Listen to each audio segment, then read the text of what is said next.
The rain came down in sheets that night, turning Willow Marsh Valley into a churning sea of mud and darkness. Russell McKenna stumbled through knee-deep mire, his flashlight beam cutting through the downpour as lightning split the sky above the cypress trees. 50 feet ahead, Echo refused to stop. The German shepherd dug frantically at the earth, her paws sending up sprays of black soil despite the deluge. Russell had seen his dog determined before, but never like this. Never with this kind of desperate urgency that bordered on madness. He reached her side, gasping for breath, and pointed his light downward at the spot where her claws had torn away layers of moss and mud. Something gleamed beneath the surface, something pale and smooth that didn't belong in this forgotten corner of Louisiana swampland. Russell dropped to his knees beside Echo and brushed away more soil with his bare hands. His fingers touched cold stone, the unmistakable curve of carved fingers. A hand reaching up from the earth as if pleading for rescue after decades of burial. Echo whined and looked up at him with those intelligent amber eyes, and Russell felt ice run down his spine that had nothing to do with the rain soaking through his jacket. He had no idea that what his dog had found would expose a secret so dark it could destroy lives or finally heal them. Please support us by liking the video and subscribing to the channel. 3 weeks earlier, Russell McKenna had been sitting on the porch of his small cabin, watching the sun set over the marsh with a cup of coffee growing cold in his hands. He was a man in his middle years, though the gray in his beard and the lines around his eyes made him look older than he was. 2 years had passed since he'd returned from Afghanistan. 2 years since he'd traded desert sand for Louisiana mud and the weight of combat gear for the lighter, but somehow heavier burden of figuring out what came next. The Army had been his life for so long that civilian existence felt like wearing someone else's clothes. Everything fit wrong. The silence was too loud. The freedom felt like being lost. He'd chosen this place deliberately, a cabin on the edge of Willow Marsh Valley, where his nearest neighbor was a quarter-mile away, and the sounds of the swamp replaced the sounds that still woke him at night. Echo lay at his feet, her black and tan coat gleaming in the fading light. He'd adopted her 8 months ago from a rescue center in Baton Rouge, a 4-year-old German shepherd who'd been found abandoned on a highway with no collar and no history. The woman at the shelter had warned him that Echo might have trust issues, might never fully bond, might always be skittish and uncertain. She'd been wrong about all of it. From the moment Russell had walked into that kennel and locked eyes with the dog, something had clicked into place for both of them, 2 lost souls recognizing each other. Echo had saved him in ways the VA counselors and prescription bottles never could.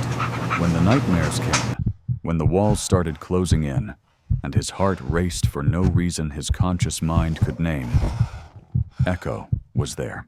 She'd rest her head on his chest, It's okay. her weight grounding him. You're all right. Her steady I breathing gotcha. a rhythm he could match until the panic subsided. She'd learned to read him better than he could read himself, sensing the darkness before it fully descended and pulling him back to the present with a nudge of her nose or the simple insistence that it was time for a walk. Their daily routines had become a kind of meditation. Morning hikes through the marsh trails, afternoons spent working on the cabin looks like you could or use an helping extra neighbors hand. with odd jobs. I sure Evenings could. on the porch where Russell would read aloud from whatever book he'd picked up at the library, and Echo would listen with her head tilted as if she understood every word. Maybe she did. Russell had stopped being surprised by what his dog seemed to know. The bond between them went deeper than training or obedience. It was partnership. It was the kind of trust he'd only known once before, in the desert with the soldiers who'd fought beside him. Echo was family now. The only family he had left that mattered. His neighbor Lorraine Ashford had become something like family too, in her own way. She was a tiny woman with silver hair always pinned in a bun, and hands gnarled by arthritis, but still strong enough to tend the vegetable garden that took up most of her backyard. She'd lived in the house across the road for 56 years, since before the marsh had swallowed up half the old town and most people had moved away to places with better jobs and fewer mosquitoes. Her husband had died a decade back, and her children had scattered to Houston and Atlanta, leaving her alone in a house too big for one person. but full of too many memories to abandon. Russell had started helping her out not long after moving in, fixing a leaking roof, carrying groceries from her car, driving her to doctor appointments when her own vehicle wouldn't start. She'd protested at first, insisting she didn't need charity, but eventually they'd settled into an easy rhythm. She'd pay him in pecan pie and stories about the valley before it became the forgotten place it was now. Echo had taken to Mrs. Ashford immediately, which Russell found remarkable, given how cautious his dog usually was with strangers. Whenever they visited, Echo would plant herself at the old woman's feet like a guardian, watching the door and windows with alert attention. If anyone else came to the house while they were there, Echo's whole demeanor would shift. Her ears would pin back. A low rumble would start in her chest. She'd position herself between Mrs. Ashford and the visitor, as if prepared to defend against a threat Russell couldn't see. Mrs. Ashford noticed it too, and sometimes she'd rest a weathered hand on Echo's head and say things that seemed to carry more weight than casual conversation. She'd talk about the old church in the woods, St. Augustine's, abandoned since before Russell was born. She'd mention how some secrets were buried for good reason, how the valley held memories that people wanted to forget, how there were things better left undisturbed. Russell never pressed her for details. He figured everyone had their ghosts, especially people who'd lived in one place long enough to watch it slowly die. But there was something in the way she looked at Echo when she said these things, a kind of recognition, or maybe relief, that made him wonder what exactly his dog sensed that he couldn't. Mrs. Ashford seemed to trust Echo's instincts more than she trusted most people. When she'd confided in Russell that she sometimes felt watched, that she'd found footprints in her garden that weren't hers, that she kept her doors locked even in the daytime now, Echo had been sitting right there.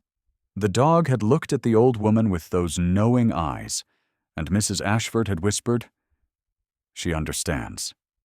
She knows." Russell hadn't asked what Echo knew. He wasn't sure he wanted to find out.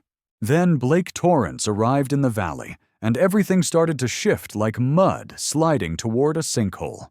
Torrance was a real estate developer from New Orleans, a man in expensive suits who drove a Range Rover that looked obscene parked next to the rusted pickups and aging sedans that belonged to valley residents. He'd started buying up properties 6 months ago, offering cash deals that seemed generous until people realized he was assembling a massive tract of land for development. Strip malls, maybe? Or a resort complex? Or one of those planned communities with identical houses and homeowner associations? Nobody knew for sure, because Torrance wasn't saying. He just kept buying, kept smiling his practiced smile, kept assuring everyone that progress was coming to Willow Marsh Valley, whether they liked it or not. Most of the holdouts were people like Mrs. Ashford, who'd rather die than sell the land their families had worked for generations. Torrance had made her 3 separate offers, each one higher than the last. Each one refused. Russell had been there for the 3rd visit, had watched the way Torrance's smile thinned when Mrs. Ashford told him no amount of money would make her leave, had noticed how Echo's hackles rose when Torrance extended his hand for a farewell shake, how his dog positioned herself to block the man from getting any closer to the old woman. Torrance had noticed too. He'd looked at Echo with something cold in his eyes and said, "You should keep that animal under control, ma'am. Wouldn't want any accidents." It was a threat wearing the skin of concern, and everyone in the room knew it. The cypress trees of Willow Marsh Valley rose like ancient sentinels from water the color of strong tea, their trunks thick with Spanish moss that hung in ghostly curtains, swaying with the slightest breeze. Russell had explored the edges of the marsh before, but never this deep, never this far from the marked trails where daylight still touched the ground. Echo led him through terrain that would have been impossible to navigate alone, her paws finding solid ground where Russell saw only treacherous mud and hidden pools. The air hung thick with humidity and the smell of decay, that sweet rotting scent of vegetation breaking down into the primordial soup from which new life would eventually spring. Frogs sang their evening chorus from invisible perches, while somewhere in the distance an alligator bellowed its territorial claim. Russell kept his flashlight pointed at the ground just ahead of Echo's tail, trusting her completely because he had no choice. His dog moved with absolute confidence, pausing occasionally to sniff the air or adjust her direction, but never wavering in her purpose. This wasn't random wandering. Echo knew exactly where she was going. Russell thought about the soldiers he'd served with, the way they'd learned to read each other's body language in situations where words were useless or dangerous, the way trust became something you didn't think about, you just did. He felt that same trust now, following his dog into a wilderness that seemed to exist outside of time. The water level rose and fell as they moved deeper, sometimes barely covering Russell's boots, and other times reaching mid-thigh, forcing him to hold his flashlight and phone high above his head. Tree roots twisted through the murk like skeletal fingers, catching at his legs and threatening to send him sprawling into the black water. Echo navigated it all with the grace of a creature born to this environment, though Russell knew she'd grown up somewhere far from Louisiana swamps. Instinct, maybe, or something else he couldn't name. The kind of knowing that transcended learned behavior. He remembered the first time she'd pulled him back from a panic attack, how she'd somehow sensed the episode coming before he did, how she'd pressed against him with exactly the right amount of pressure in exactly the right way, despite never being trained as a service animal. Echo understood things she had no business understanding. Tonight was just another example. Russell's calves burned with the effort of pushing through water and mud. Branches caught at his jacket and left scratches on his face. He was soaked, exhausted, and had no real idea what he was doing out here or why he'd trusted his dog enough to follow her into this God-forsaken place. But he thought about Mrs. Ashford's words, about secrets buried in the valley, and he thought about the way Echo had started behaving 3 days ago when they'd walked past the old logging road that led toward the abandoned church. His dog had stopped dead, staring into the forest with every muscle tensed. She'd pulled toward the trees with a strength Russell had never felt from her before, whining low in her throat. When he'd called her back, she'd obeyed, but reluctantly, looking over her shoulder again and again as they walked away. The next day, she'd refused to eat. The day after that, she'd paced the cabin until Russell thought he'd lose his mind. They emerged into a clearing where the ground rose slightly, creating a small island of relatively dry land among the surrounding water. Russell's flashlight beam swept across the remnants of human construction. Walls of old brick mostly collapsed, but still recognizable as having once formed a structure of some significance. He knew immediately what he was looking at. St. Augustine's Church, or what remained of it. Mrs. Ashford had mentioned it sat somewhere in the deep marsh, abandoned since the 1950s, when the last pastor had died and the congregation had dwindled to nothing. Nature had been reclaiming it ever since, pulling the bricks down one by one, filling the interior with soil and roots, and the slow, patient destruction of time. Echo didn't stop at the ruins. She circled the collapsed walls and headed for a spot about 50 yards beyond, where a massive live oak spread its branches over ground that looked slightly higher and drier than the surrounding area. The dog began to dig, not the casual scratching of a dog looking for a buried toy, but the frantic, desperate excavation of an animal driven by purpose Russell couldn't fathom. Her paws sent up sprays of dark earth. Her breath came in sharp pants.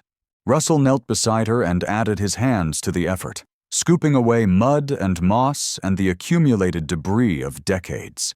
His fingers hit something solid after a few minutes of digging, something that wasn't wood or stone in the natural sense, something carved. He brushed away more soil, and his flashlight revealed the pale smoothness of marble, the unmistakable contours of human features rendered in stone. A face. Eyes closed in eternal peace or sorrow.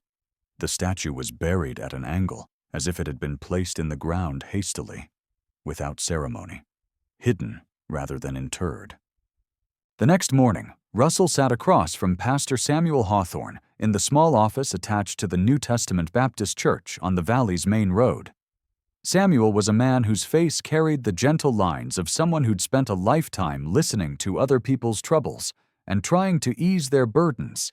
He'd served the community for 30 years, arriving fresh from seminary with grand ideas about building a megachurch and leaving with the quiet satisfaction of having helped people through their darkest moments, one conversation at a time. Russell had attended a few services after moving to the valley, more for the community connection than any particular faith. But he'd found Samuel to be a man worth knowing, regardless of theology. The pastor listened without interruption as Russell described what Echo had found, occasionally glancing down at the photos Russell had taken with his phone. When Russell finished, Samuel sat back in his chair and removed his reading glasses, polishing them slowly as he gathered his thoughts. "St. Augustine's," he said finally. "I've heard stories about that place my whole time here. The church closed in 1957 after Father Michaud passed away. He was the last in a line of priests going back to the church's founding in 1777. French Jesuits built it to serve the Catholic families who'd settled in the valley, immigrants and Acadians mostly. It was a beautiful building according to the old photographs I've seen. Had a statue of Jesus in the courtyard that was supposed to have come from France, carved from Carrara marble by some master sculptor whose name nobody remembers now." Samuel put his glasses back on and looked at the photos again, zooming in on the details with careful attention. There was a robbery in 1957, right around the time Father Michaud died. Actually, it was the night he died, which some folks thought was suspicious timing. The statue disappeared from the church courtyard. The story I heard was that it was worth a considerable sum, museum quality, but nobody ever found it or whoever took it. The diocese eventually sold the property to a timber company that never did anything with it, and the building just sat there rotting into the swamp. There were rumors, though. He paused, seeming to weigh whether to continue. Rumors about a curse on the statue, about Father Michaud having hidden it himself before he died, about it containing something valuable beyond the marble itself. You know how stories grow in small towns, especially when there's a mystery involved. Most people figured someone had stolen it and sold it years ago, melted it down, or shipped it overseas. But if what Echo found is the same statue, and I'd bet my next month's salary it is, then it's been buried out there for almost 70 years. Question is why? Russell felt the weight of that question settle over him like the humidity outside. Why indeed? Why bury a valuable religious artifact in the middle of a swamp instead of selling it or returning it to the church? What could make someone go to that much trouble? Samuel made some calls, and by that afternoon, a woman named Nina Castellano was driving up from New Orleans in a Toyota packed with equipment Russell didn't recognize. She was younger than he'd expected, maybe mid-40s, with dark hair pulled back in a practical ponytail, and the kind of focused energy that spoke of someone who loved her work. She taught art history at Tulane and consulted on authentication and preservation for museums and private collectors across the Gulf South. Samuel had worked with her before on a project involving some old religious paintings found in an estate sale, and he trusted her expertise completely. Nina spent an hour at the marsh site that evening, examining the partially uncovered statue with a reverence that bordered on awe. She took photographs from every angle, made measurements, collected samples of the soil and the stone itself. When she finally stood up and brushed the mud from her knees, her expression carried a mix of excitement and concern that Russell found unsettling. "This is extraordinary," she said, her voice barely above a whisper, as if speaking too loudly might somehow damage what they'd found. The craftsmanship, the condition despite being buried, the style of carving. This is absolutely 18th century work, probably European.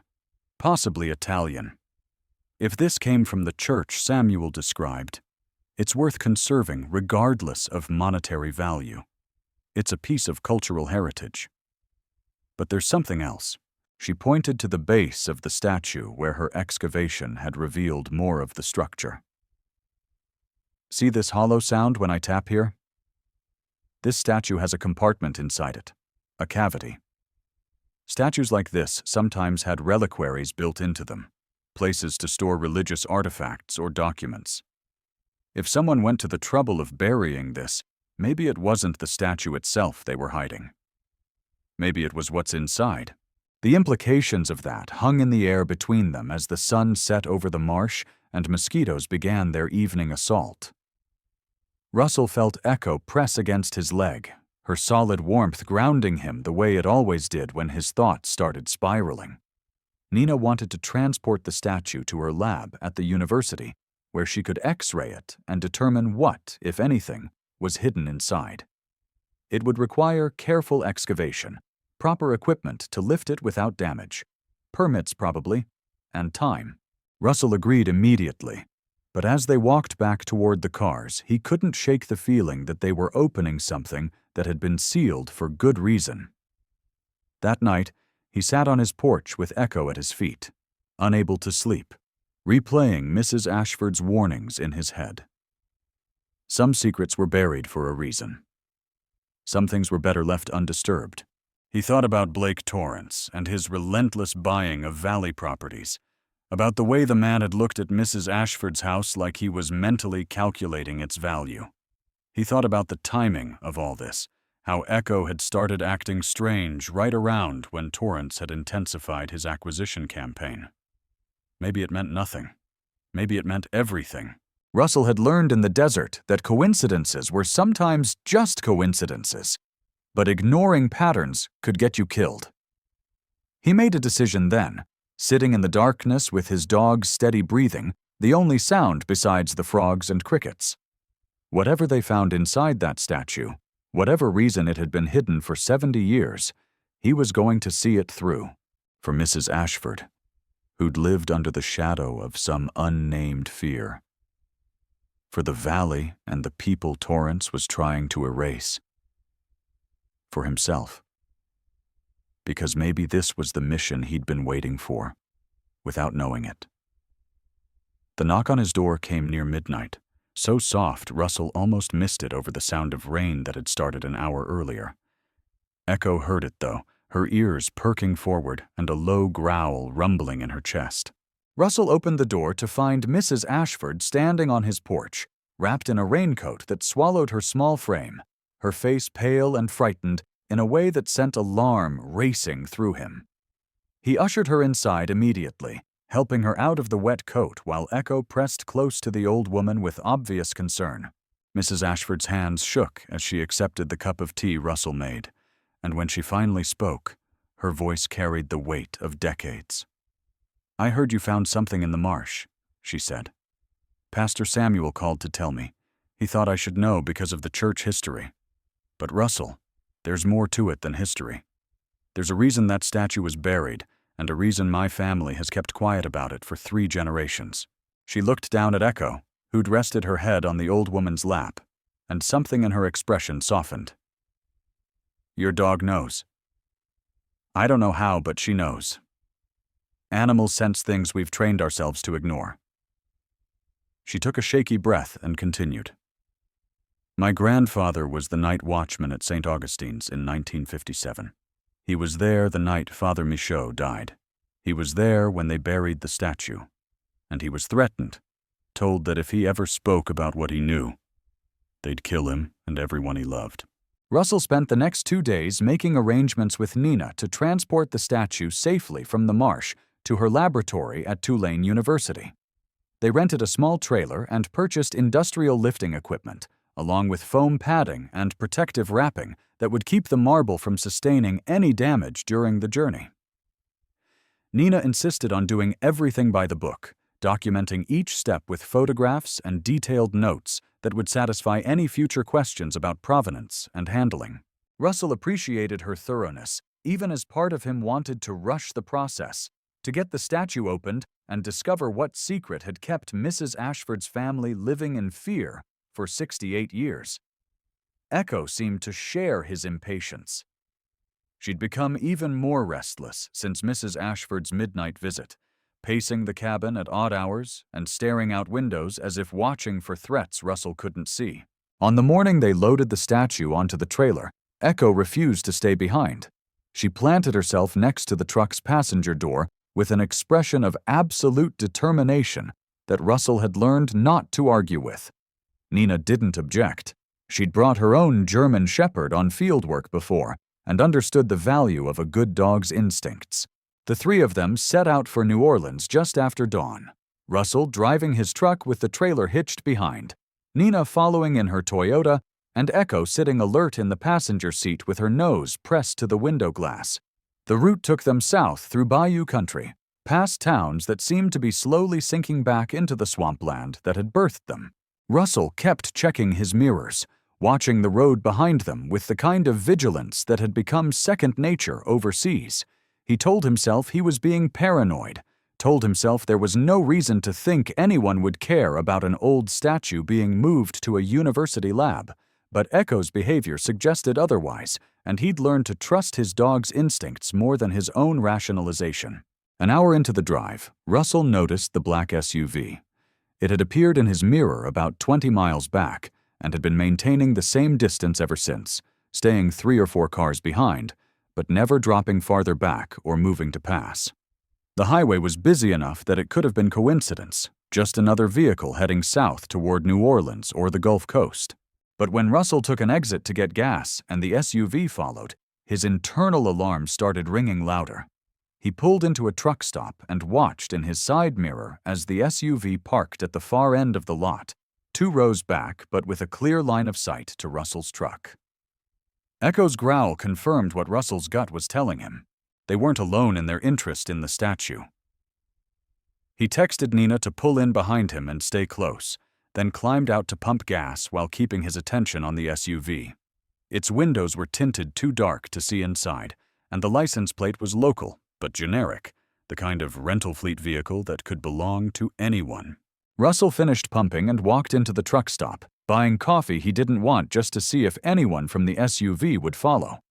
No one did, but when he came back outside and made a show of checking the trailer straps, he caught movement in the SUV. Someone watching him through binoculars, professional surveillance, not casual interest.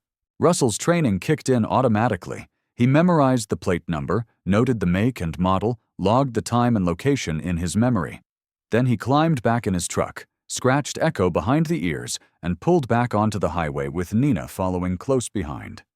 The SUV waited exactly 90 seconds before rejoining the traffic flow. Close enough to keep them in sight, far enough back to maintain deniability. Russell knew the game. He'd played it himself in other countries under other circumstances. The question was, who was playing it now, and why? 20 miles farther south, Russell's right rear tire blew with a sound like a gunshot. The truck lurched violently, and he fought the wheel, using every bit of his training to bring the vehicle under control without jackknifing the trailer or sliding into the ditch. He managed to get onto the shoulder safely, his heart hammering, and Echo whining with concern beside him. Nina pulled up behind him, her hazard lights flashing. Russell sat for a moment, breathing hard, running through what had just happened. Blowouts happened, especially on Louisiana highways where potholes could swallow a smart car. But the timing felt wrong, felt deliberate. He climbed out and examined the tire, and his suspicions were confirmed. The sidewall had been punctured, not worn through. A clean slice that would have been invisible during his cursory check at the truck stop, but would have guaranteed failure under highway stress. Someone had sabotaged his truck while he was inside buying coffee. Echo jumped down from the cab before Russell could stop her, her attention locked on something behind them. The SUV had pulled onto the shoulder about 100 yards back. Russell watched as 2 men climbed out, both wearing dark clothes despite the heat, both moving with the careful deliberation of people who knew how to handle themselves in physical confrontations. Echo positioned herself between Russell and the approaching men. her body language shifting from alert to aggressive, her ears pinned back flat against her skull, her lips pulled back to reveal teeth that suddenly looked much larger than Russell usually noticed. The growl that came from her chest was pure warning, the kind of sound that made people reconsider their intentions. Russell knew that growl. He'd heard it exactly once before, when a drunk man at a bar in Baton Rouge had grabbed Russell's shoulder too aggressively. Echo had placed herself between them just like this and made it clear that touching her person was a very bad idea. The drunk had backed off immediately. These men didn't back off, but they did stop about 15 feet away. The taller of the two men held up his hands in a gesture meant to appear non-threatening, but that Russell read as practiced rather than genuine. "Easy there, friend," the man said, his accent local but his phrasing careful. "We saw you blow that tire and wanted to make sure y'all were okay. Roads can be dangerous when you're stuck on the shoulder like this." Russell kept his expression neutral, his body loose but ready. "Appreciate the concern," he said. "We're fine. Already called roadside assistance." It was a lie, but a useful one. The man's smile didn't reach his eyes. "Thing is, we noticed you're hauling something pretty interesting back there. Statue, looks like. Old one? Valuable, probably. Might be better if you just turned around, took it back where you found it, and forgot about the whole thing. Would save everyone a lot of trouble." There it was, the threat wearing the costume of friendly advice. Russell felt his jaw tighten but kept his voice level. "Can't help you. Statue's headed to the University for preservation, legal and proper. Nothing to do with anyone but the Historical Society and the church that used to own it." The second man, shorter but broader through the shoulders, took a step forward. Echo's growl intensified, and she moved to match him, making clear that any advance would be met with teeth. The man looked at the dog and then at Russell. "You ought to control your animal," he said, echoing the words Blake Torrance had used with Mrs. Ashford. "Wouldn't want anyone to get hurt, especially over something that doesn't concern you." Russell smiled then, but it wasn't a friendly expression. "My dog has excellent judgment about people. If she doesn't like you, there's probably a good reason. Now, if you'll excuse us, we have a tire to change." He turned his back on them deliberately, a calculated risk that sent a message. He wasn't afraid, and he wasn't backing down. Echo maintained her position, keeping herself between Russell and the two men as he moved to the trailer to check on the statue. Behind him, he heard Nina's voice, sharp and authoritative, announcing loudly into her phone that she was reporting the license plate of a vehicle whose occupants were harassing them. She rattled off the SUV's plate number and a detailed description of both men. The power of documentation. The power of witnesses. The two men exchanged glances, some silent communication passing between them, and then retreated to their vehicle without another word. The SUV pulled away with deliberate slowness, making sure they saw it leave, but Russell didn't believe for a second that they'd give up.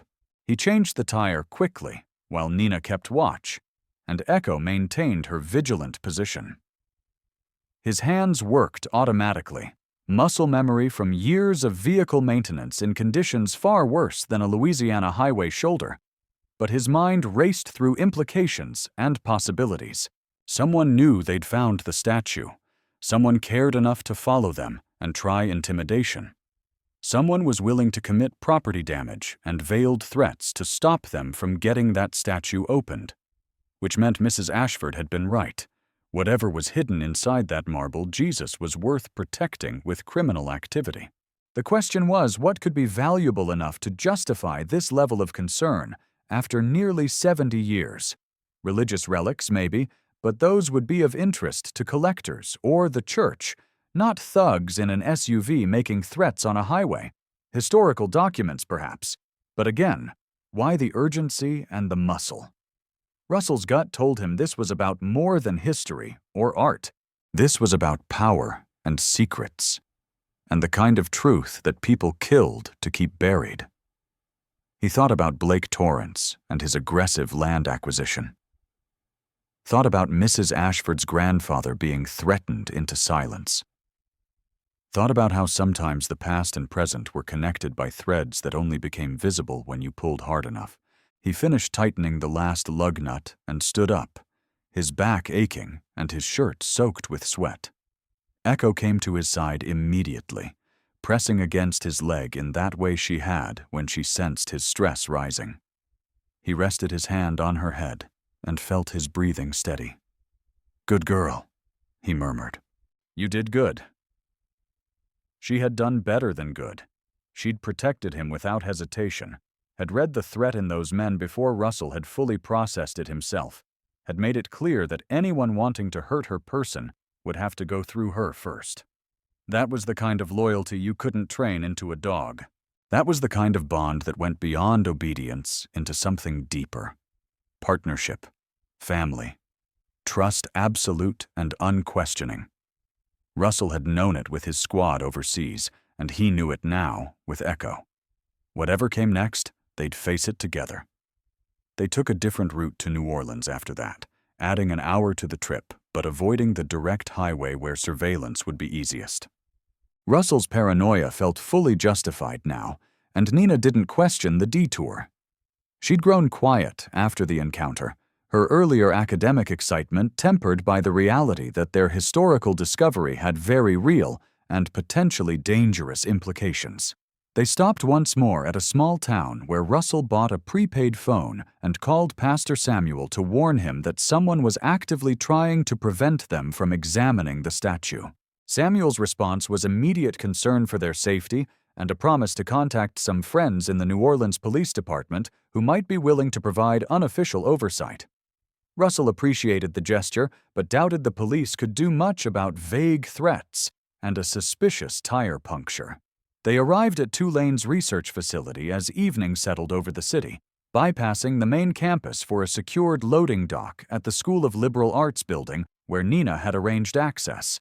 2 graduate students helped them unload the statue and transport it to a climate-controlled examination room that looked like something between an art studio and a forensics lab. Russell watched as they positioned the marble Jesus on a reinforced table under bright examination lights, and for the first time since finding it, he really looked at the craftsmanship. The face was serene, eyes closed, one hand raised in blessing, while the other rested over the heart. The carving was exquisite, capturing a sense of peace and sorrow that transcended the stone from which it was made. Whoever had created this had been a master, pouring skill and faith into every detail. Echo sniffed the statue carefully, her tail wagging slowly, and Russell wondered what his dog sensed from it. Not threat, apparently, but maybe recognition of its importance. Nina set up an X-ray machine while explaining that they'd scan the statue tonight and decide tomorrow how to safely access the internal cavity if one existed. Russell helped position the equipment, grateful for something to do with his hands, but his attention kept drifting to the windows and the door. He couldn't shake the feeling that they were being watched, that whoever had sent those men wouldn't give up just because they'd made it to New Orleans. As if reading his thoughts, Echo left her position by the statue and moved to the door, sitting down facing it with her ears forward and her entire body radiating alertness. She was on guard duty now, and Russell knew from experience that nothing would get past her without warning. He pulled up a chair and settled in to wait, his own attention split between watching Nina work and watching the door his dog was guarding. It was going to be a long night, but he'd endured plenty of those before. At least this time, he knew what he was protecting, and why.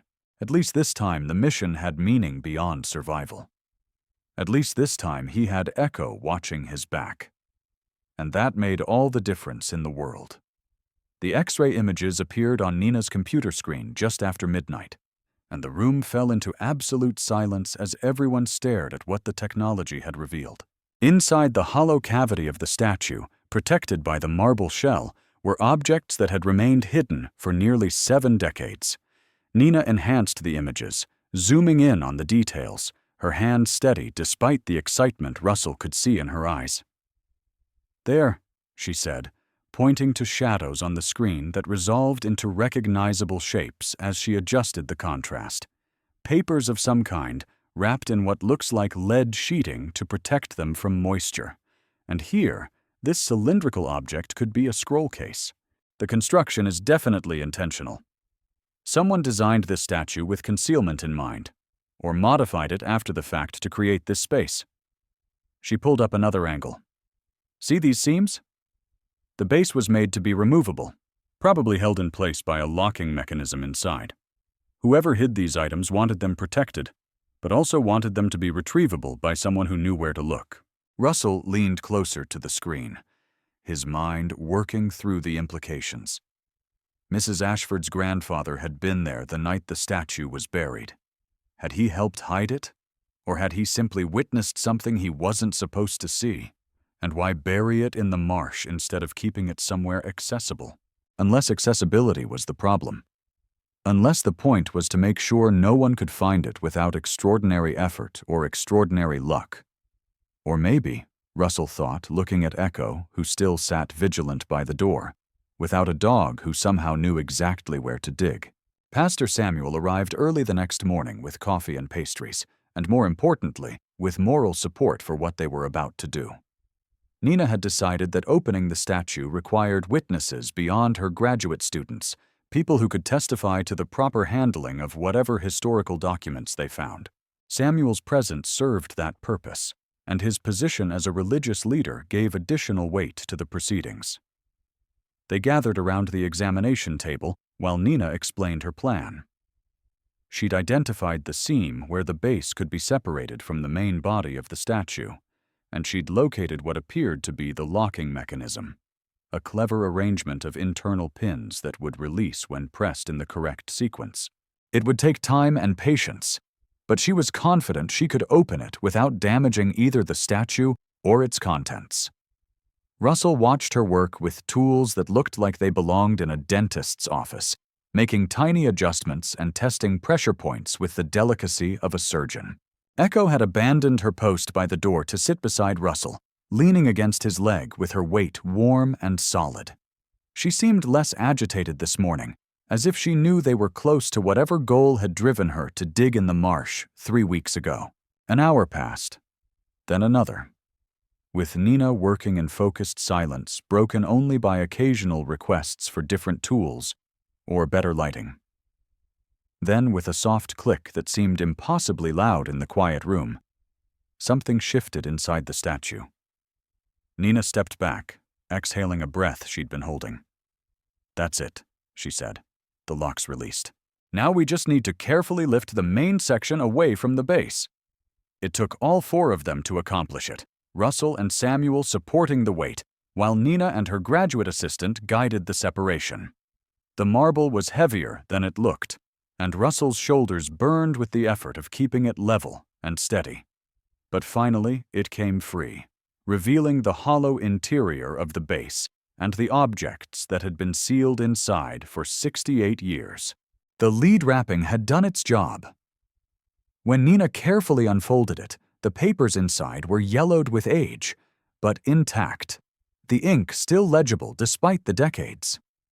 There were 2 documents, both written in French in an elegant script that spoke of education and careful penmanship. Nina pulled on cotton gloves and spread the first document on the examination table under the lights, her expression shifting from excitement to something darker as she began to read. Russell watched her face change, watched her lips compress into a thin line and her eyes narrow. "This is a letter," she said quietly, dated October 15th, 1777.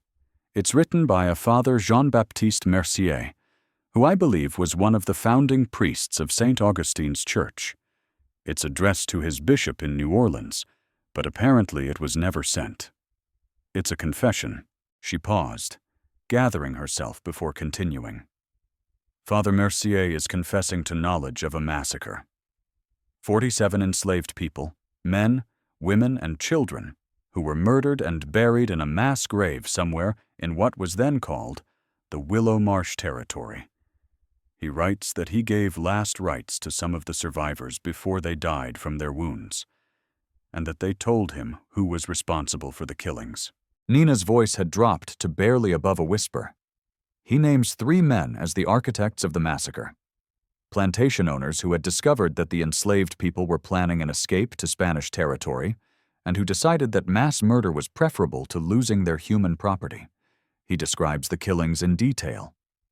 How the people were forced into the marsh at gunpoint, how they were shot or clubbed to death, how their bodies were weighted down with stones and pushed into the deep water and mud where they'd never be found.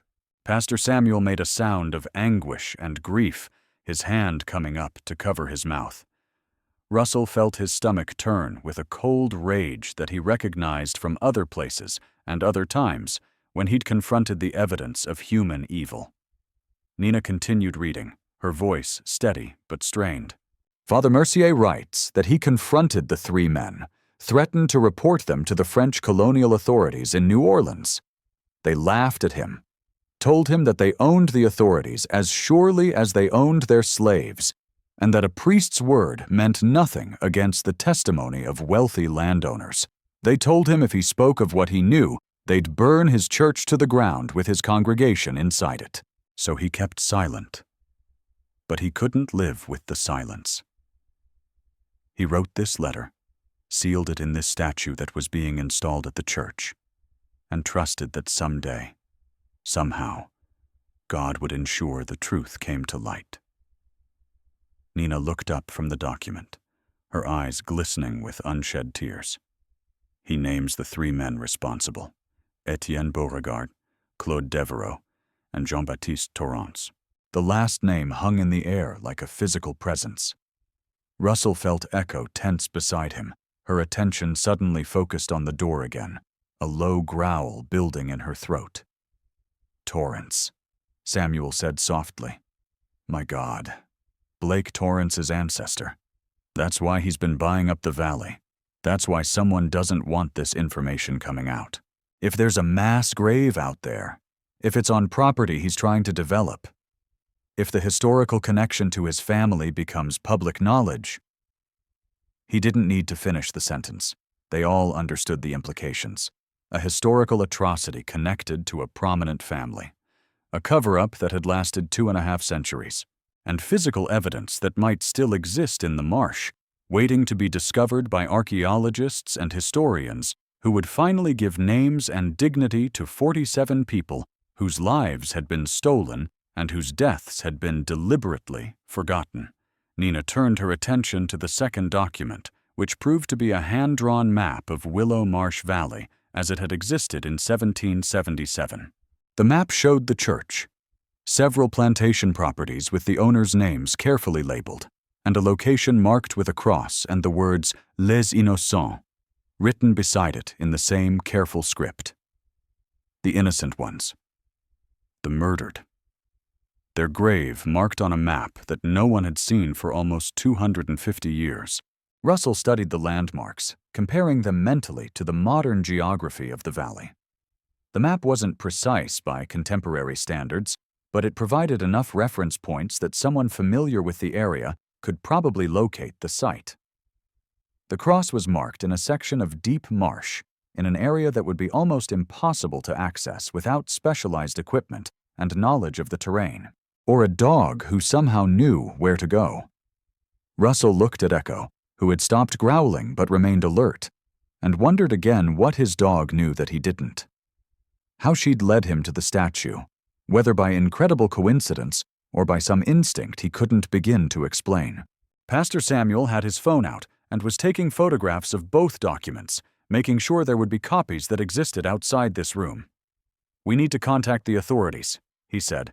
"The Historical Society, the State Archaeologist's Office, maybe the FBI given the civil rights implications. This is evidence of a crime, even if that crime is 250 years old. Those people deserve to be found. They deserve to be honored. And Blake Torrance doesn't get to erase this history just to protect his family name and his real estate deals." Nina nodded agreement, but before anyone could say more, Echo's growl erupted into furious barking. The dog lunged toward the door, her hackles raised and her teeth bared. Russell's hand went automatically to his belt, where a weapon would have been in another life, in another situation. He stepped between Echo and the door just as it burst open. Blake Torrance stood in the doorway with two men behind him, one of whom Russell recognized as the taller man from the highway encounter. Torrance was dressed in a charcoal suit that probably cost more than Russell's truck, but his usual polished veneer had cracked, his face was flushed with anger, and his eyes had a wild quality that spoke of desperation. "You couldn't leave it alone," he said, his voice tight. "You couldn't just take my money and sell me the property and forget about the damn statue. You had to dig it up. Had to bring it here. Had to open it." He took a step into the room, and Echo's barking intensified. Russell put a hand on his dog's collar, not to restrain her, but to let her know he was there, that they'd handle this together. "How did you get past security?" Nina demanded, her voice sharp with authority. Torrance smiled, but it was an ugly expression. "I made a donation to the university last year, large enough that they gave me a building access card for the fundraising events I supposedly organize. They never deactivated it. Amazing what money can buy. Access, silence, loyalty." He gestured to the men behind him. "My associates here are going to take those documents and the statue, and we're all going to forget this happened.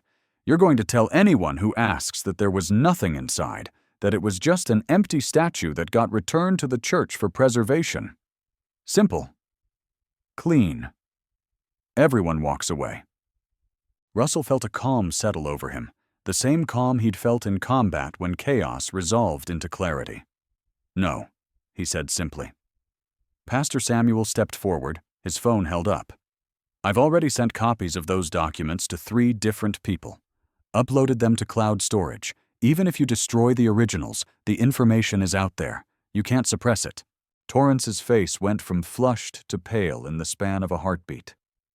"You don't understand what you've done," he said, his voice dropping to something that was almost pleading. "My family has been part of this state for 250 years. We've built businesses, employed thousands of people, contributed to every aspect of Louisiana culture and economy. You're going to destroy that legacy over something that happened before this country even existed, something that everyone involved with is long dead. What purpose does it serve?" Russell heard the words and recognized them for what they were. The argument that comfort and convenience and reputation mattered more than truth. That some injustices were too old to address, too inconvenient to acknowledge. He'd heard versions of it before, in other contexts, and it never stopped being a coward's reasoning.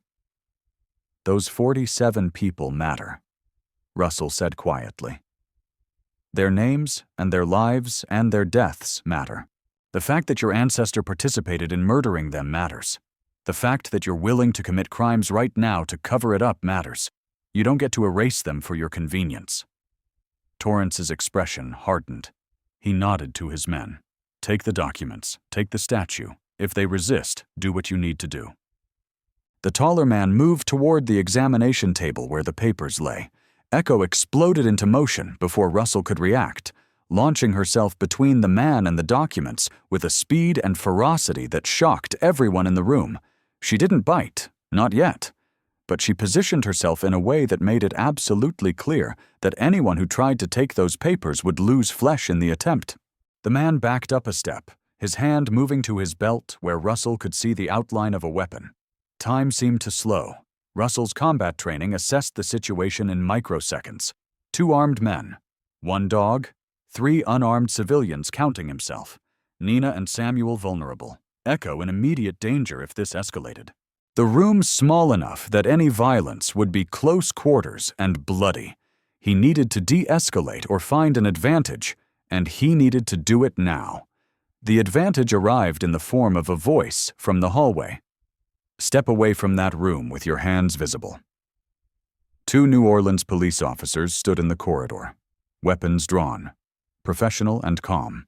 Russell's relief was so intense it made his knees weak. Behind the officers, a 3rd person appeared. Mrs. Lorraine Ashford, tiny and determined, her eyes fierce. "I called them," she said, looking directly at Blake Torrance.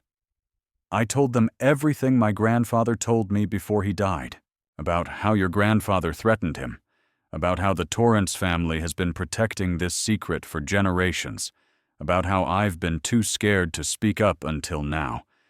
But that dog found what needed to be found, and that young man had the courage to see it through, and I'll be damned if I let you silence the truth one more time."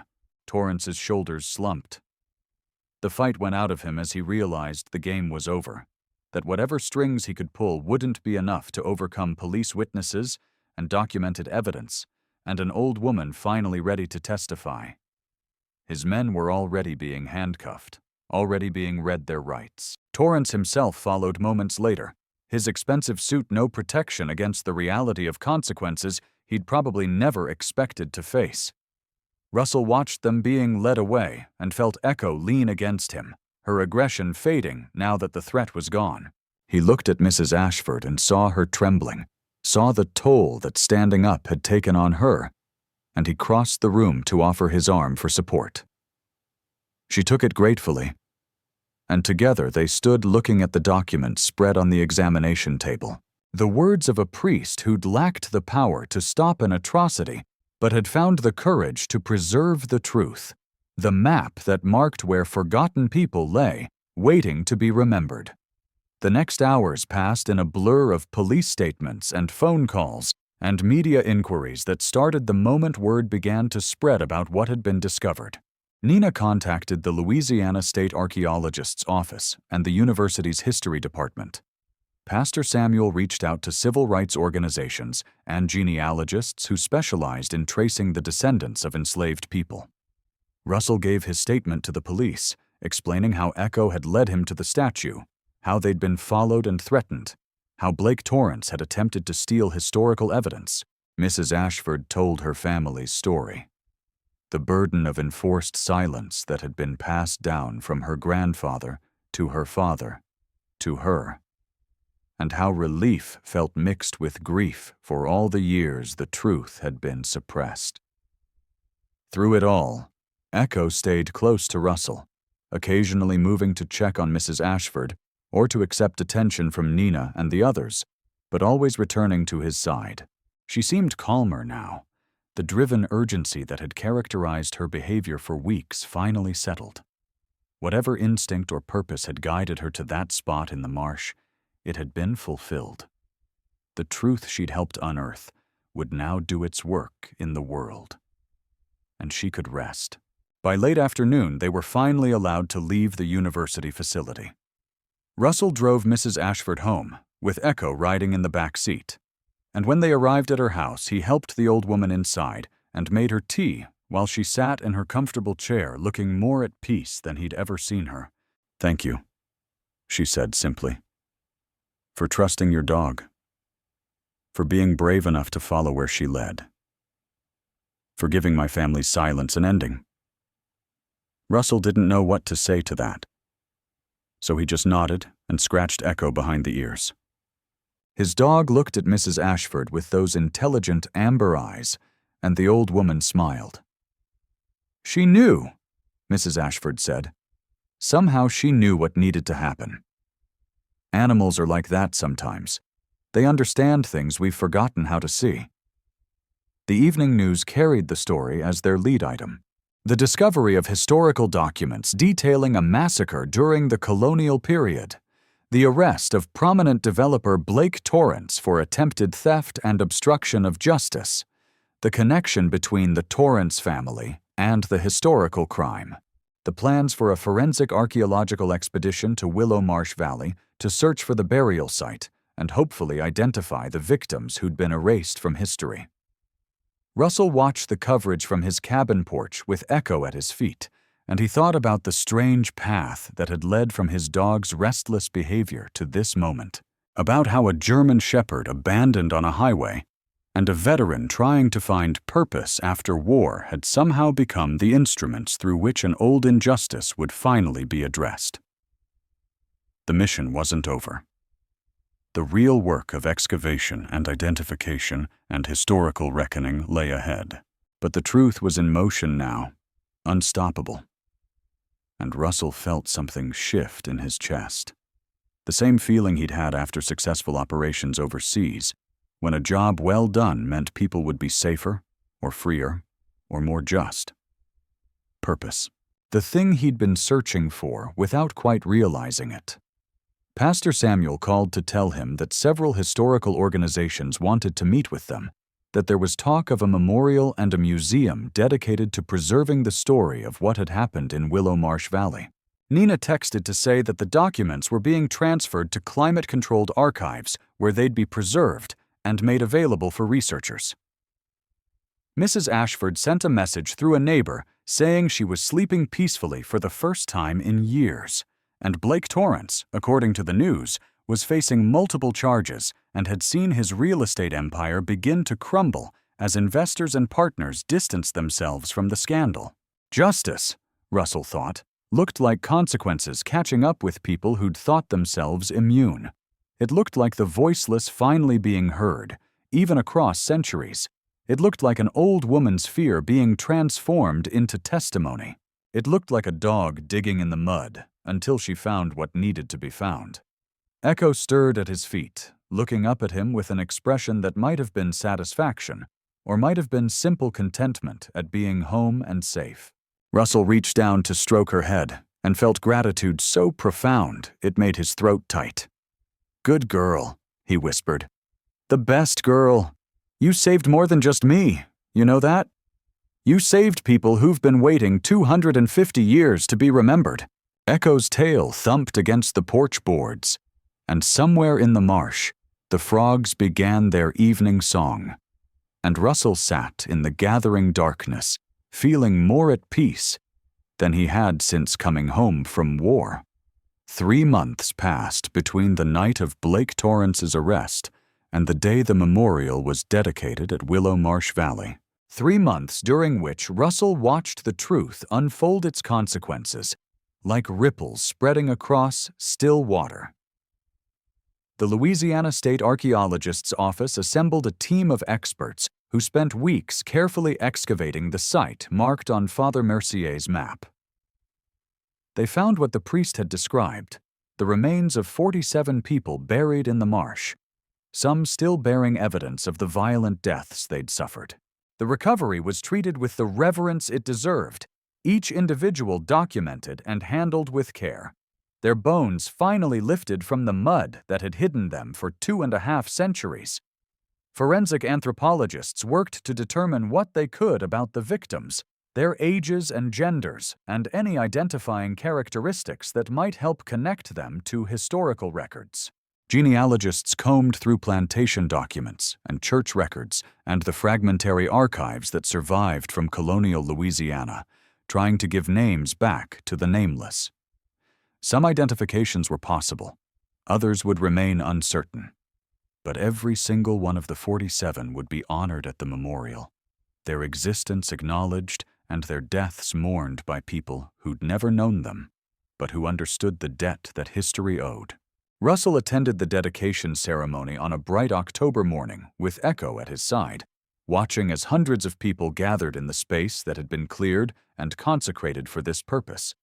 A simple monument had been erected, black granite carved with the names that had been recovered, and spaces left blank for those whose identities remained unknown.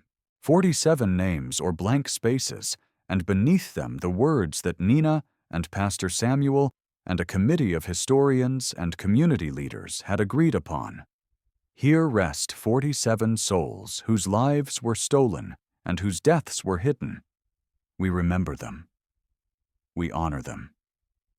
We vow that they will be forgotten no more.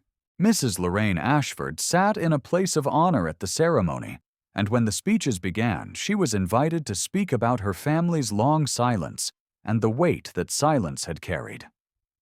She spoke clearly despite her age, her voice carrying across the crowd as she told the story of her grandfather who'd witnessed the statue's burial and carried the secret to his grave. She spoke of the fear that had been passed down through generations, the way trauma could echo across decades, and the relief that came from finally being able to tell the truth. When she finished, She looked directly at Russell and Echo and said something that made his chest tighten with emotion. None of this would have happened without a veteran who'd learned the meaning of courage in war and brought that courage home with him. And without a dog who understood that some buried things need to be brought to light. They gave my family peace. They gave 47 forgotten people their dignity back. They reminded us all that truth matters more than comfort, and that justice delayed is still worth pursuing. The crowd applauded, and Russell felt dozens of eyes turned toward him, but all he could focus on was Echo sitting calmly beside him, her attention on the memorial as if she understood its significance. Maybe she did. She'd certainly understood enough to start this whole cascade of events by refusing to ignore what her instincts told her was important. Pastor Samuel spoke next, leading the crowd in prayer for the souls of the murdered and for all those who'd suffered under the institution of slavery that had made such violence possible. He invoked Father Mercier's name, honoring the priest who'd lacked the power to stop the massacre, but had found the courage to preserve the evidence. He spoke of redemption and reckoning, of how confronting painful history was the only path to genuine healing. Nina Castellano presented the historical context, explaining the significance of the documents and the statue and the archaeological findings. She announced that Tulane University would be establishing a research center dedicated to documenting the lives of enslaved people in Louisiana, with the Father Mercier papers as the foundational collection. She spoke of Russell and Echo by name, crediting their determination with making the discovery possible, and she invited Russell to join her at the podium. He hadn't expected that, hadn't prepared any remarks, but he found himself walking forward with Echo at his heel and standing before a crowd larger than any he'd addressed since his military service. He looked out at the faces, saw people of every background united in this moment of remembrance, and found words he hadn't known he needed to say. "I'm not a historian or a scholar," he began, his voice rough but steady. "I'm just a veteran who came home from war trying to figure out what to do with the rest of my life, trying to find a purpose beyond survival. And somehow I ended up with a dog who gave me that purpose, even though I didn't recognize it at first." He reached down to rest his hand on Echo's head, drawing strength from her solid presence. "Echo led me to that statue because she knew something I didn't. Maybe it was just instinct. Maybe it was coincidence. Maybe it was something we don't have words for. But she knew, and she made me follow her into the marsh. And together, we found something that needed to be found." He paused, gathering his thoughts, aware of the weight of the moment. "The Army taught me about duty and honor and sacrifice. It taught me that some fights are worth having even when they're hard, even when you're scared, even when it would be easier to look away. Coming home, I thought those lessons didn't apply anymore. I thought the fighting was over. But standing here now, I understand that the most important battles aren't always fought with weapons. They're fought with courage to face uncomfortable truths, with loyalty to principles that matter more than convenience, with the determination to give voice to people who've been silenced." He looked at the memorial, at the names carved in stone and the blank spaces waiting to be filled. These 47 people had their lives stolen. They had their names erased. They were meant to be forgotten, but they weren't forgotten. They were waiting. And somehow, through circumstances I still don't fully understand, Echo and I were the ones who got to help bring them back into the light.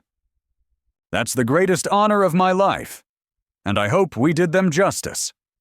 The crowd applauded again, longer this time, and Russell returned to his seat feeling simultaneously drained and uplifted. Echo looked up at him with an expression that might have been approval or might have been simple contentment, and he scratched behind her ears in the way she loved. The ceremony continued with music and more speeches, and finally a moment of silence for the dead. Russell stood with everyone else, his head bowed. thinking about how far they'd all come from that rainy night when Echo had dug frantically at the earth. Thinking about Mrs. Ashford's liberation from fear. About Nina's scholarship giving meaning to tragedy.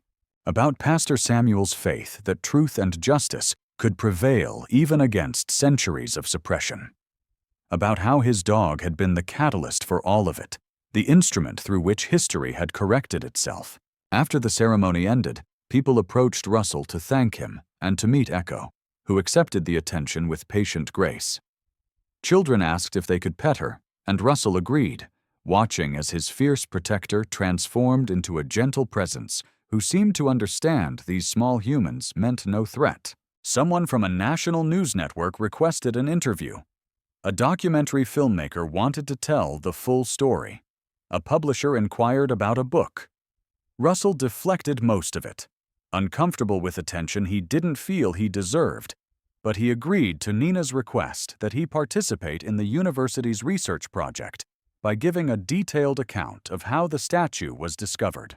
That story, at least, needed to be preserved accurately for future historians. Blake Torrance didn't attend the ceremony, being occupied with his legal defense against charges that included attempted theft, destruction of property, witness intimidation, and conspiracy to conceal evidence of historical crimes. His lawyers had tried to argue that the statute of limitations on the original massacre made the cover-up irrelevant, but prosecutors had successfully demonstrated that Torrance's own criminal actions were recent and prosecutable, regardless of the age of the underlying crime. His real estate empire had collapsed spectacularly. His name had become synonymous with the arrogance of believing wealth could suppress truth. The irony wasn't lost on Russell that a family which had spent 2.5 centuries protecting its reputation had seen that reputation destroyed in the space of a few months because one descendant had been too greedy and too confident in his own immunity from consequences. The weeks following the dedication brought a kind of settling, a return to something like normal life, though nothing felt quite the same as it had before. Russell's days resumed their familiar patterns of working on the cabin, helping neighbors, walking the marsh trails with Echo. But now those activities carried a different weight. He wasn't just passing time anymore, or trying to keep his demons at bay. He was living with purpose, engaged with his community in ways that felt meaningful. Mrs. Ashford's health had improved noticeably since unburdening herself of the secret she'd carried. She moved more easily, smiled more often, spoke about the future instead of dwelling in the fearful present. She and Russell had dinner together once a week now, a tradition that neither had formally established, but that both had come to value. Echo would lie under the table during these meals, occasionally resting her head on Mrs. Ashford's foot, as if to reassure the old woman that she was protected. The bond between the three of them had deepened through shared trauma and shared triumph into something that felt like family of the truest kind. Pastor Samuel had invited Russell to speak at the church about his experience, and though public speaking wasn't his strength, Russell had agreed. He'd stood before the small congregation and talked about faith in different terms than the pastor usually employed. Faith in your instincts. Faith in your companions. Faith that doing the right thing mattered, even when the outcome was uncertain. He'd spoken about Echo, about how a dog could be a teacher and a healer, and a guide to truths you couldn't see on your own. The congregation had listened with attention that humbled him, and afterward several veterans in the community had approached to share their own stories of service animals who'd saved them in one way or another. Russell had exchanged phone numbers with them, and they'd started meeting informally once a month, a support group that never called itself that, but served the purpose all the same. Nina had published a paper about the Father Mercier documents that was generating significant attention in historical circles. She'd credited Russell and Echo prominently, and she'd stayed in touch with regular updates about new discoveries emerging from the excavation and the archival research. Some of the victims had been identified through DNA analysis combined with genealogical research, and their descendants had been located and informed. Several of those families planned to attend a second memorial ceremony the following spring, when the full archaeological report would be released. Nina had invited Russell to attend that ceremony as well, and he'd accepted. This story wasn't finished, and he was honored to remain part of it for as long as his participation was useful. The media attention had mostly faded as new stories captured the news cycle's attention, but occasionally a journalist would contact Russell for a follow-up interview or to fact-check details for some article about historical justice or the role of ordinary citizens in preserving truth. He'd cooperated with most of these requests, understanding that keeping the story alive mattered for the people whose memory they were honoring. But he was always careful to redirect attention away from himself and toward the victims, toward Mrs. Ashford's courage, toward the historians and archaeologists doing the real work of recovery and documentation. He was just the guy who'd followed his dog into a swamp. Everything that came after had been the work of people far more qualified than he was. The only part he took real pride in was having the courage to see it through once the process started. That, and having the wisdom to trust Echo's instincts over his own doubts. Those were the lessons he wanted people to take from the story, if they took anything at all. As October gave way to November, and the Louisiana heat finally broke into something like autumn, Russell found himself sitting on his porch one evening, much as he had 3 months ago before this entire journey began. Echo lay at his feet in her customary position, the marsh sounds providing their familiar symphony, the sun setting in shades of orange and purple that turned the water into liquid fire. But something fundamental had changed. The restlessness that had characterized his first 2 years home from Afghanistan had settled into something calmer, something that felt like belonging. He'd found what he hadn't known he was searching for, a way to translate the values his military service had instilled into meaningful civilian action. A way to be the person he'd been trained to be without wearing a uniform or carrying a weapon. A way to protect and serve that looked nothing like combat, but required the same courage and commitment. Echo stirred at his feet and looked up at him with those amber eyes that had seen into him from the first moment they'd met.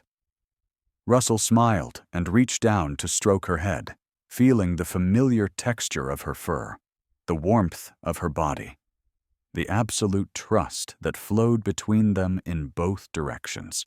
"We did something good," he told her quietly. "You and me together. We helped people who couldn't help themselves. We stood up for what was right, even when it was hard. We gave voice to the voiceless and light to what was hidden in darkness." Echo's tail thumped against the porch boards in acknowledgement or agreement or simple contentment. Russell couldn't know which, but it didn't matter. What mattered was the bond they'd forged, tested through challenges neither of them could have anticipated, and proven stronger than any difficulty. What mattered was that they'd found each other when both of them needed finding, and together they'd stumbled into a purpose that gave meaning to everything that had come before. The greatest battles are not always fought with weapons, but with courage to uncover truth and loyalty that never wavers. Sometimes, salvation comes on 4 legs and a heart that sees what we cannot. We'd love to hear your story. Do you have a loyal companion who changed your life? Share your experience in the comments below, and let's celebrate the heroes among us, both 2-legged and 4-legged. If this story touched your heart, please subscribe to our channel so you won't miss more inspiring true stories of loyalty, courage, and the unbreakable bonds between veterans and their faithful companions. There's another incredible story waiting for you on the screen right now. Click to watch how a retired military dog saved an entire family from a wildfire. You won't want to miss it. To all veterans and their families, thank you for your service and sacrifice. And to the loyal companions who stand beside them through every battle, you are true heroes.